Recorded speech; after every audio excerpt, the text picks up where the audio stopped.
The next step in this build is to locate and drill the holes for the 12 volt switch and the power port. To do that, we're going to need the switch and the power port, a punch or an awl. I'm going to use a nail. That's probably most common what people will have. A small hammer, a utility knife, 2 drills, a 1/8 and 7/16, some files to clean up the holes once we're done, the drill template, a drill, and some tape. Let's get started. At this point in the build, we've already completed the 15 Qs on the back side of the case. Now we're going to locate and drill the holes needed for the power switch and the 12 volt power supply. To do that, we'll need to cut out the template that came with the instructions. We're going to locate the right side of the template with the right side of the case. We're trying to get it lined up to where it just stops or comes out of that curve. The same thing with the bottom. We're going to line up the bottom of the template with the bottom of the case. Next, go ahead and tape each corner just to make sure that it stays in place while we locate the center holes.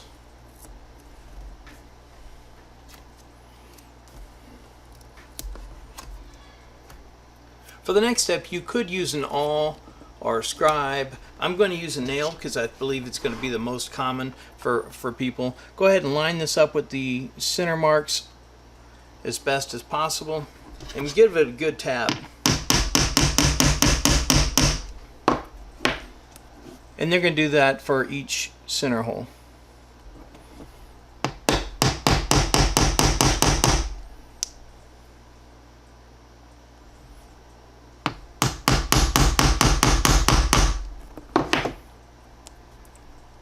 Next, we can go ahead and remove the template, and we'll see how well these marks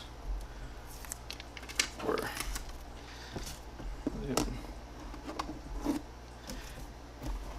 Alright, that looks deep enough. If it's not quite deep enough, you can always come back in with your nail and work it in a little bit deeper. The key is we're trying to get it to where it's going to grab the center drill. Next, we're going to use the 1/8 inch drill to drill each of the centers that we just located. The drill bit should just find the center. There we go.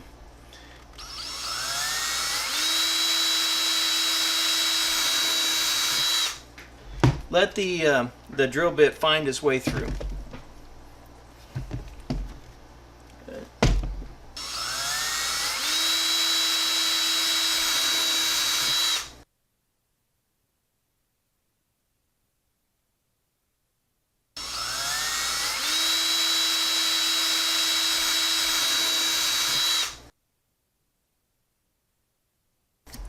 Alright, next we're going to move to the larger drill. This is a 7/16. This may actually be a little bit small for the 12-point power supply, so I'm going to actually open it up a little bit more. Just like before, let the center tip fall into the pre-drill.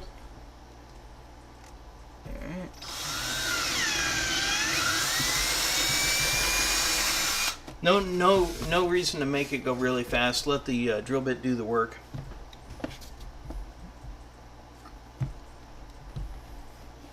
All right.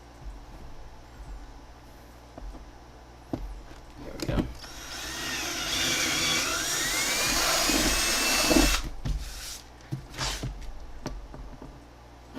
Yep.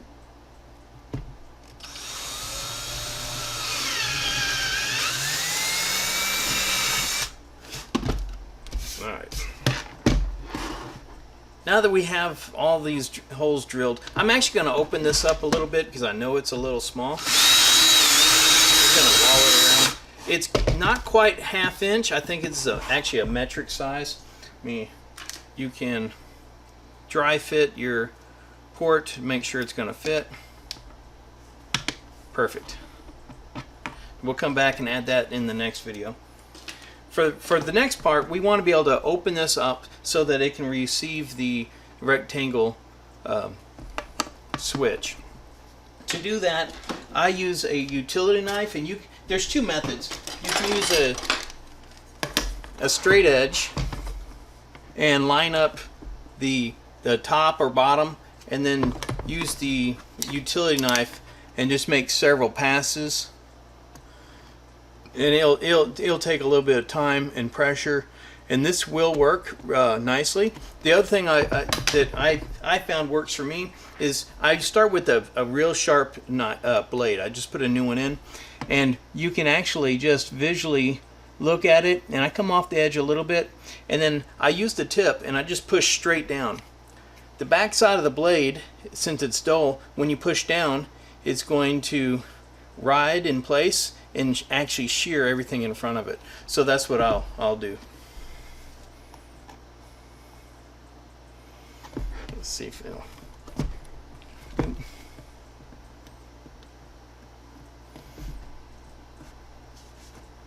Might be too close.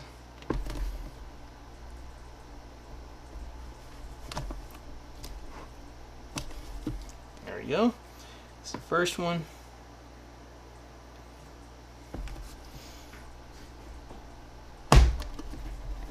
And the next one. So I'm a little bit off. You can see in the light I've got a little bit to clean up there. You can either use a file. I'm going to come back with the knife and clean it up, and then we'll go look at the corners.